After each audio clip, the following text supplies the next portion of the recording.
ఎక్కువ పిల్లలు ఏం అబ్జర్వ్ చేస్తారంటే 10th క్లాసే కదా, 10th క్లాస్లోనే కదా మనం కష్టపడేది. చాలా మంది పిల్లలకి మ్యాథ్స్ అంటే చాలా భయం సార్. ఆ భయంని ఓవర్కమ్ చేయాలంటే ఎలా సార్? చాలా మంది పిల్లలకి మ్యాథ్స్ అంటే చాలా భయపడుతుంటారు. ఎందుకంటే వాళ్ళు 6th, 7th స్టాండర్డ్లో బేసిక్స్ అనేవి పర్ఫెక్ట్గా నేర్చుకోకపోవడం, దాని మీద ఎక్కువగా ప్రాక్టీస్ చేయలేకపోవడం. ఎక్కువ పిల్లలు ఏం అబ్జర్వ్ చేస్తారంటే 10th క్లాసే కదా, 10th క్లాస్లోనే కదా మనం కష్టపడేది.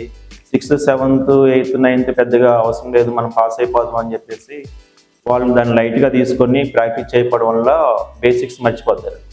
ఆ బేసిక్స్ అనేవి 10th క్లాస్కి వచ్చిన తర్వాత 6th క్లాస్లో బేసిక్స్ 4 years తర్వాత మళ్ళీ రివైజ్ చేసుకోవాలి. అప్పుడు చాలా కష్టంగా అనిపిస్తుంది. దానివల్ల స్టూడెంట్స్ అనేవి స్లో లెర్నర్స్గా తయారవుతుంటారు. అందుకని మ్యాథ్స్ అనేది హ్యాబిచువల్ యాక్షన్గా డైలీ 1 hour ప్రాక్టీస్ చేసుకుంటే మర్చిపోకుండా బేసిక్స్ అనేవి వాళ్ళు కొంచెం బాగా ఇంప్రూవ్ అవుతారు.